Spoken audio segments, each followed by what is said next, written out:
Check, check, check. Back with another episode of the DJs Need Love 2 show. I go by the name of DJ Battio. And I go by the name DJ Monae. And we got a special guest in the building today. Battio, who we got today? We got DJ Telphon. DJ Telphon in the building, baby. Yeah, man. Key got hits on the special sit down with us. We appreciate you for being here too, bro.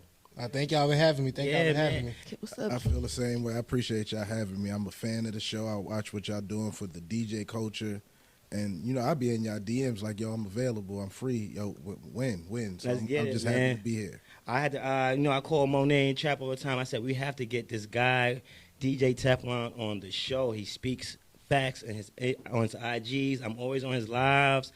I need him on the show. And they said, let's make it happen. And we made it happen. So let's get it. So, Telphon, where are you from? Yeah. I'm originally from the Bronx, New York. Yeah.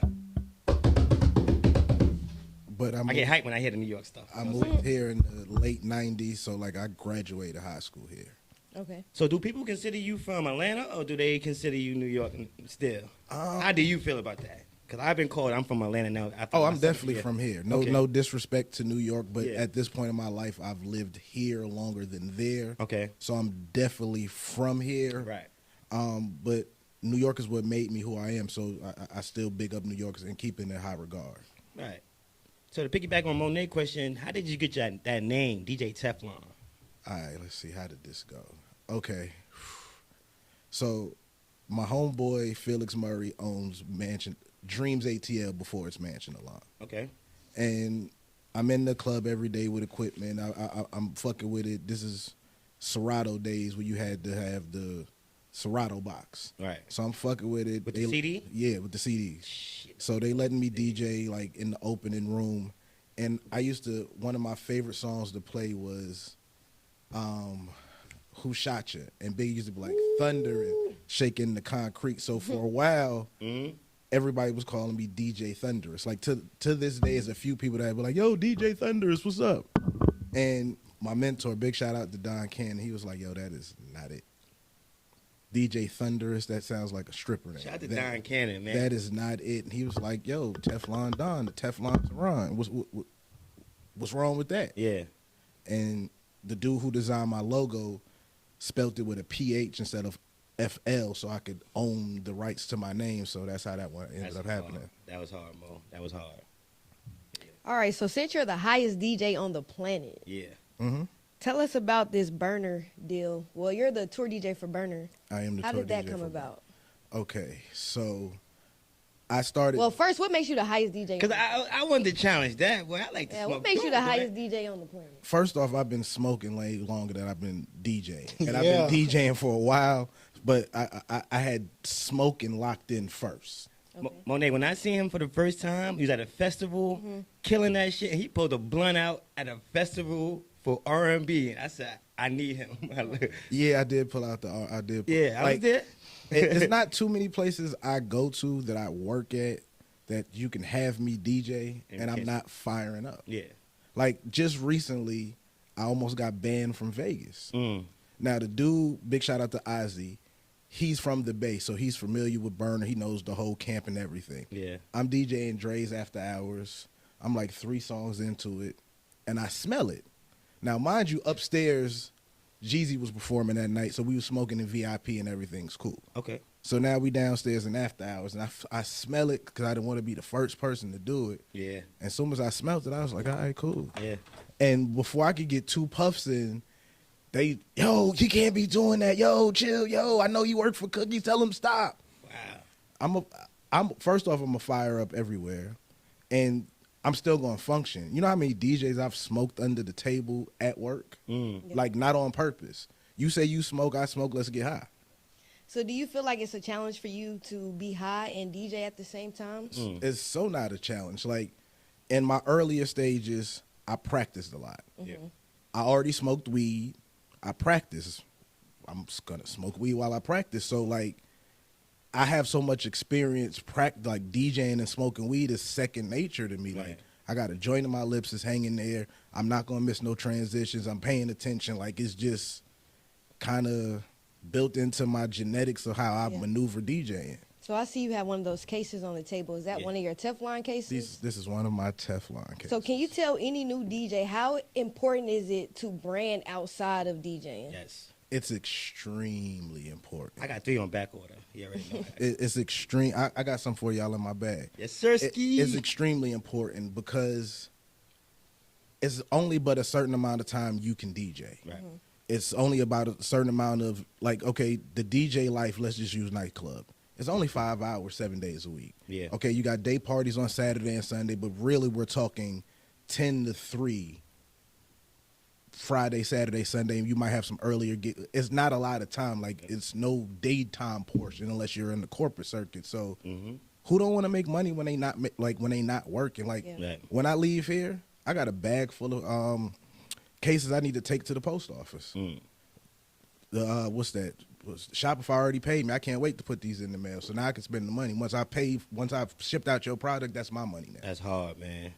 So you're one of the OG DJs. You know, me and you, we talk a lot off the show. And how do you feel about the DJs now versus then?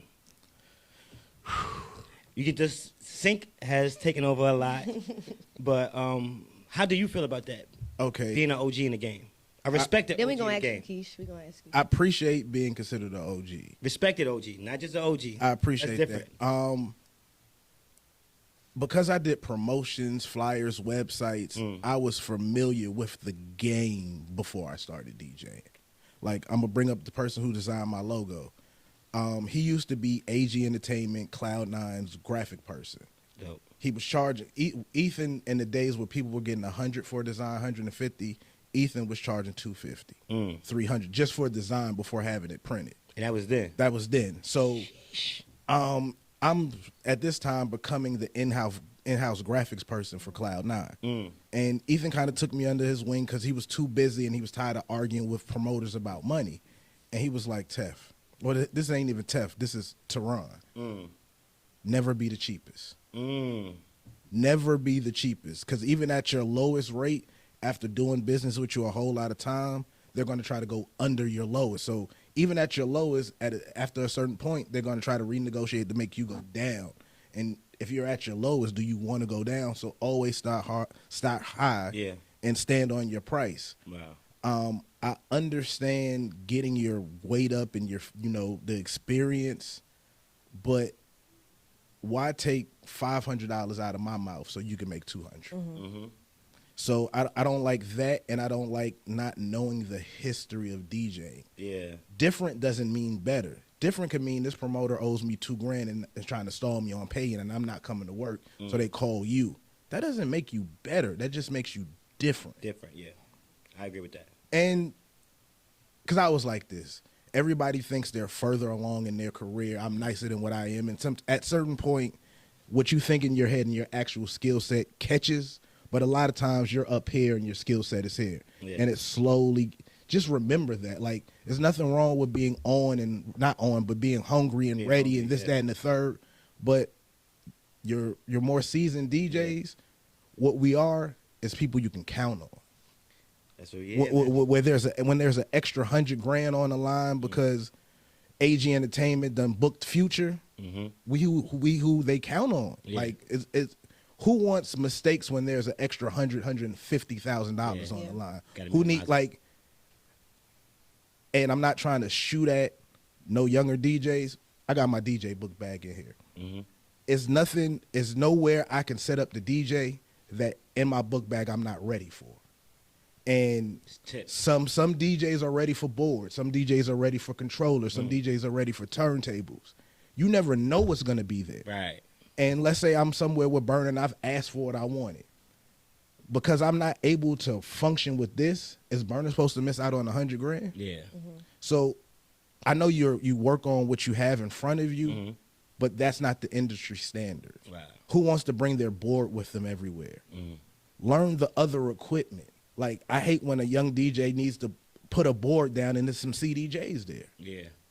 You gotta put them you gonna put them on top of it? Yeah, like how is this supposed to work? How's the transition from you to me supposed to work, or vice versa? Like, you have to be versed in all areas. I'm So a question to piggyback off of that. Yeah. Do you feel like the OG DJs kind of gatekeep to the younger DJs when they ask? Like, younger DJs do pull up on older DJs and they kind of like brush them off. Like, how do younger DJs need to approach the older DJs to try to learn? Yeah. okay, we're all DJs. Mm-hmm. You're still a stranger. Mm-hmm. You want me to teach you my game because you asked me?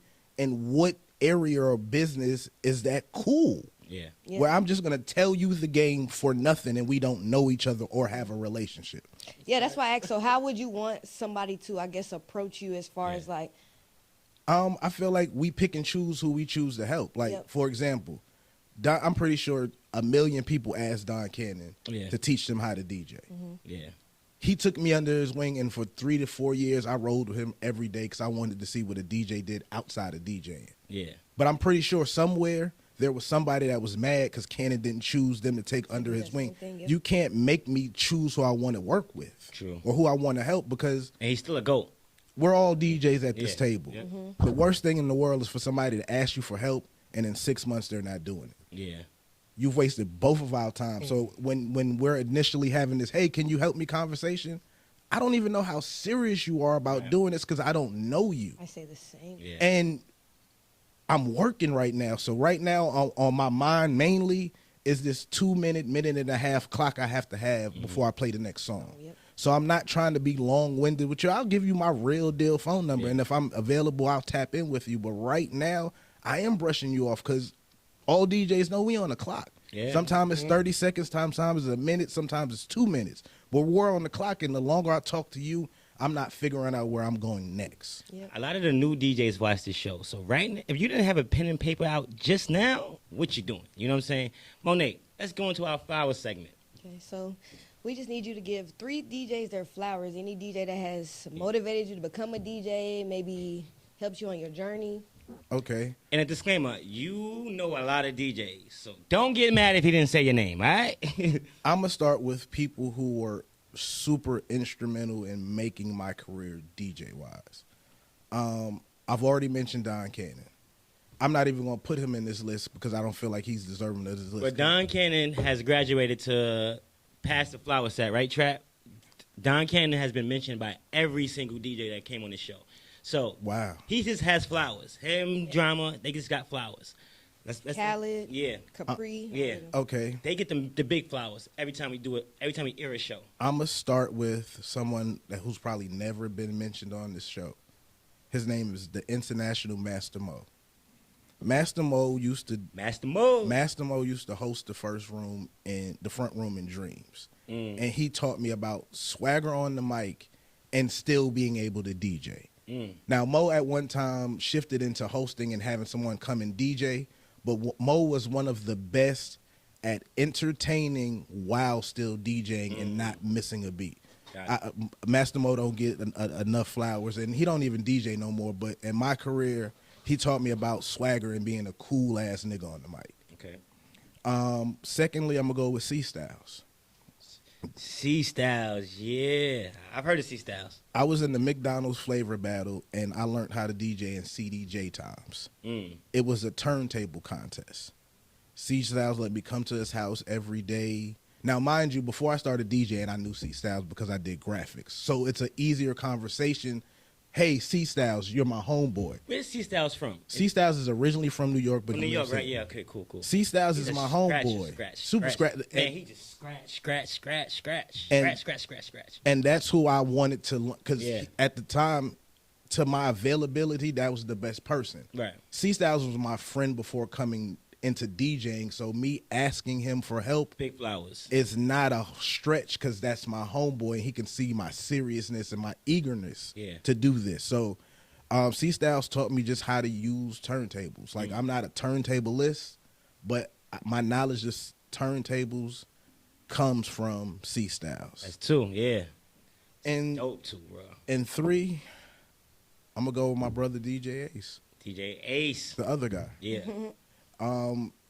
We didn't even want to meet, and we started a brand off of a mixtape and turned that into something and grew with each other and kept each other off the ledge. Like, Ace called me this morning and kind of let me know I played a situation wrong. And having somebody you can respect their opinion when it's like, yo, fam, you would do it for me. You played that wrong. And I had to respect it. That's my brother. We got businesses together. So how you respond That's real to that? love, though. Yeah, that's real love, Mo. Because Mo always called me on stuff. And, If you can't tell the person that you work with that's supposed to be your brother or your sister, like, bro, you fucking up. Yeah. When he first told me last night, we argued about it. Yeah. Okay. When he called me this morning, I get a little combative with you, right? when he called me this morning, it was like, you know what, you're right. I still shouldn't have let it get out of control. Like, I felt like what I did was warranted, but I am a seasoned enough vet where I don't have to let this happen. Right, I agree with that. That's dope, man. So that's a dope 3. That's a dope 3. Okay, so listen, I seen in your bio you have the best closer in the game. So you DJ in New York, Vegas, Atlanta, and I'm pretty sure a whole bunch of other places. How is it DJing, like closing a club in different locations? Because I know Vegas music is different from Atlanta music. New York is different from Atlanta music. But Atlanta, I feel like it's more mainstream. But how is it from going? Because I've heard Infamous close an Atlanta club, and I feel like I'm on the West Coast when he closes an Atlanta club versus an Atlanta DJ closing an Atlanta club. Okay. First I'm gonna give a big shout out to Infamous for one. 'Cause Infamous was the Takes me first to person another- who was like, yo, y'all have a brand as the other guys. Yeah. Come holler at me. Let me teach you how to get these monies from sponsors. Let me teach you how to, enhance your brand. It wasn't, I got the information and I'm going to keep it. So I call Infamous Lil Big Brother. Big shout out to Lil Big Brother because he called me and Ace to his house and was like, yo, because we all friends and was like, nah, fam, this is how you do it.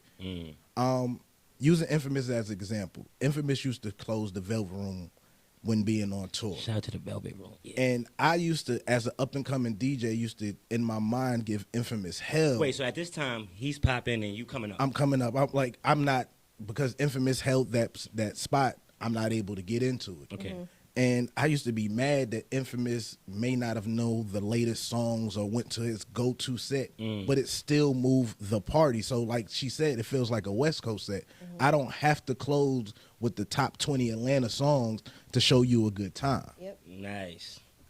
Like, I don't have to. Like, certain music just move the people. I don't have to know, like, DJing goes past what's popular on iTunes or the most popular 25 songs. So he came in with a veteran standpoint of, I don't have to know this. I know how to do this. Yep. So like that's how you would feel like Infamous is on his West Coast shit in Atlanta, but sometimes it needs It takes us to another place. Like we don't hear the same thing. Yeah. every Exactly. time, yeah. And I'm sitting here and he was sitting there as a DJ and watching people go Atlanta and go through all this. So that's been done already. Let me do something different.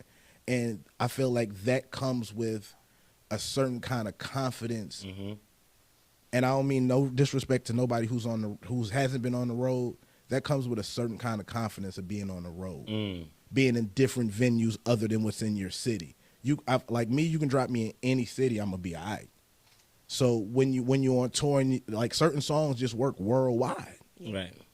If we did all the local things, why can't I play like the DJ I am? I play worldwide, and you're still gonna move. 2-part question right here. You've been on tour a lot. How do you get treated by your artists on tour and at home? Okay. Is it a difference? First and foremost, the artist I DJ for is my friend. Okay.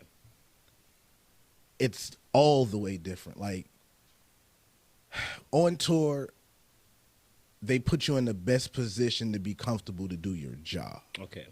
Here, they'll throw you in a hostile environment, unprepared, and don't care how you feel about it. So just the preparation for work is different. Like on tour, there's green rooms and snacks and like me and the chicks who work in the club argue about artists tipping at appearances at the club. Yeah. But when the Phillips Arena books me, all these snacks and drinks, I don't have to tip for. This is in my rider. That's a requirement for me to come to work. So how do I owe you a tip for bringing me what I asked for to come? That's crazy. So let's talk about a writer. Okay. So like Battio said, a lot of younger DJs watch this show. To get a writer, what does a DJ really like? Let's talk about branding and all of that. Like, A writer. what does it even take to qualify to even get a writer? Being booked by the right person. A writer is what you need to be comfortable. Like, big shout out to Infamous again. Ludacris and his writer got drawers, batteries, deodorant. Like, not Infamous. Luda was like, yo, you know how many TVs I have in my house? These batteries come in handy. But that's what he has on his writer to be comfortable for his job. So you can ask for whatever you want. For me, it's the equipment I like. I can use anything, but I prefer this. So if you want me to optimize my performance, I'd like these things. Yeah. And that just comes with being booked by the right promoters, or when you get into that world of, yo, what do you need to work with? I like that. What do you prefer? You don't have to bring your equipment with you everywhere. You don't have to have a board in your book bag. Like, I heard a story of a DJ flying home to work. They were from Sacramento. They were flying home, and she brought her equipment. Your working here is way more worth what they're paying you. So how dare you put your equipment in jeopardy when renting a board is not expensive? How bad do you really want me here? I learned that shit last week. Like, how do I put what I need to do at home, how I live, on jet? Because anything can happen on the airplanes. Because I'm not going to lie, the other people, they don't care about your equipment. They don't. They just want you to be there.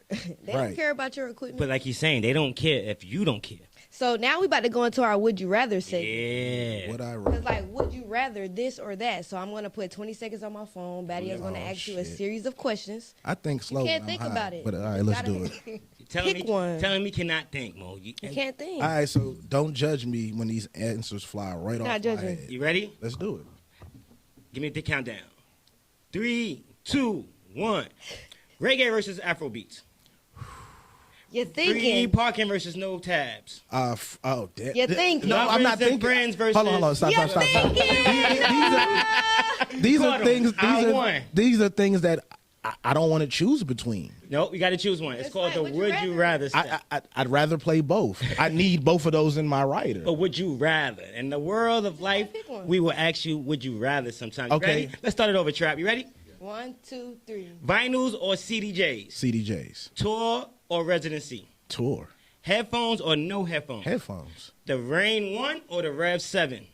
I don't know. Oh, I got a Rain 1, so we're going to go Rain 1. Go viral or grind hard? Grind hard. Do you rather have a record pool or just have title? Record pool. Hip-hop or R&B? Hip-hop. Oh, we got him. I won that one. Nah, I had to figure out what you were saying on that one. I definitely like a record pool. I did want to ask him too, Mo. Hip-hop or R&B? Shit. I said hip-hop when you asked, because I feel like hip-hop. Hip-hop or top 40? Ooh. Top 40. Ooh. Because top 40 saved my format. life. Top 40 saved my DJ career. I was tired of the clubs. Big shout out to the people at Buckhead Saloon, Bravo from Fried Republic, and Lou. Rest in peace to Buckhead. Yeah, but rest in peace. Like, when it was straight, open format, 60-40, like, demographic, maybe even, like, I DJ'd at Buckhead Saloon when it was 70-30 then. And just having fun and it not being scripted made me enjoy DJing more. Yeah, man. Because also at that time, I'm DJing for colleges, so I'm just into a whole different kind of music.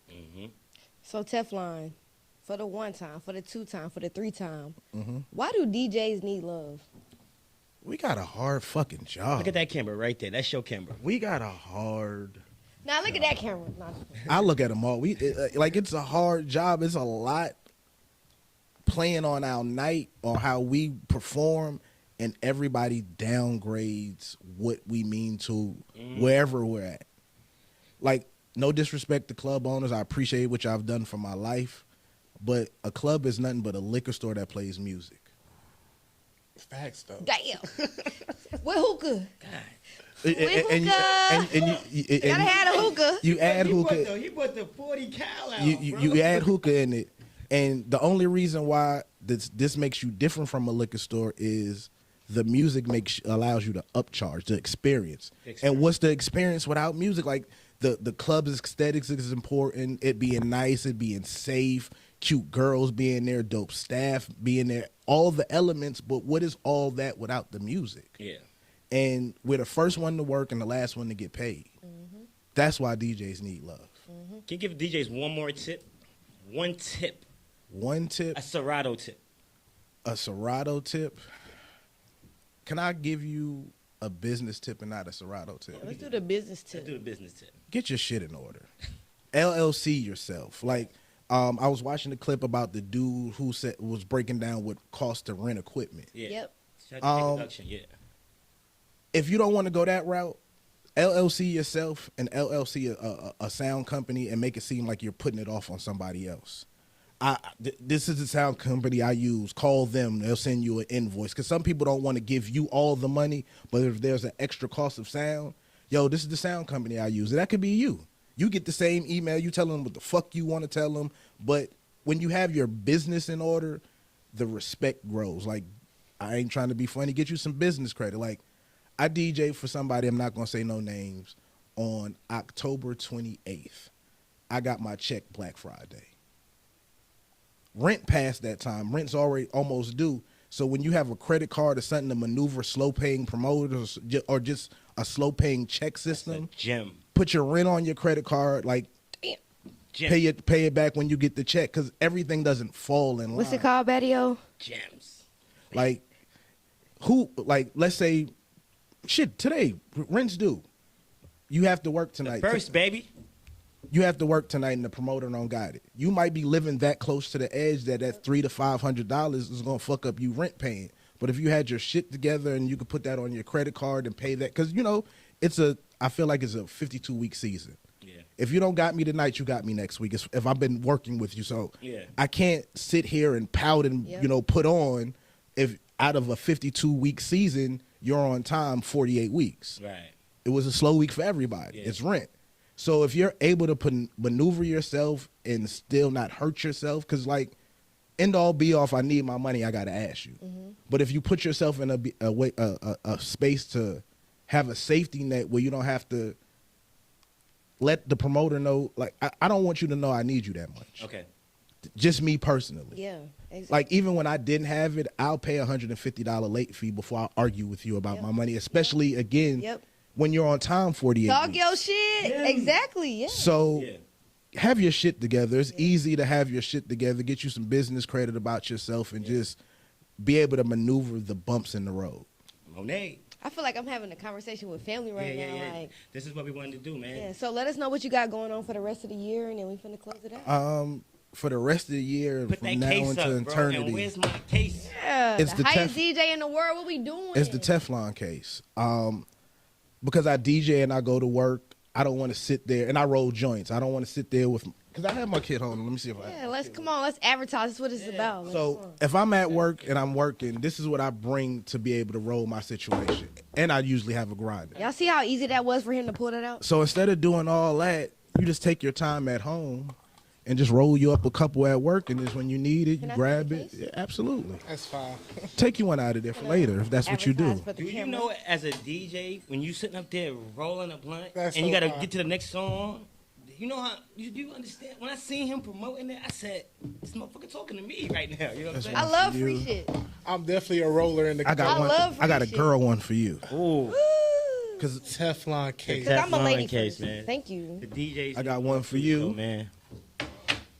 And we got one for you, our engineer of the building. give him one too. Like if So you don't smoke, Telphon, let us know Mhm. where everybody can find you at. We're so happy you came on the show. You definitely I don't gave support so many cigarettes, good but you could put your gems. cigarettes in here too. and real talk, it can hold on. I got one that got my little DJ gadgets. Smoking in no it. cigarettes, Battio. I got my little DJ gadgets in there. It has it has a whole bunch of purposes. Like this is the little thing for my light and just little gadgets I need for work. But I like to be, in the words of my good friend Mr. Nice, stay ready so you don't have to get ready. Oh, yeah. Yes. I'm DJ _ TEPHLON. That's on all platforms. Telphon Case, TEPHLON CASE. I got that right. Yeah, .com. Please buy yourself a Telphon Case. Buy one for a friend. It's Christmas time. Yeah, it's Christmas time. These are dope stocking stuffers. Ladies, if your man smoke, buy him one of these. He'll love you. I feel like if your woman buys you this, she cares about you. Yeah, ladies, Ladies. buy him one and buy him a 3.5. Throw that in there for him. All right. And on that case, That is another episode of the DJs Need Love 2. That is another episode of the DJs Need Love 2 podcast. I go by the name DJ Monae. I'm DJ Battio. And we got DJ Telphon in the building, baby. I appreciate y'all having me. I've been waiting to get here for a while. All right, we out of here, man. Thanks for coming through. Later.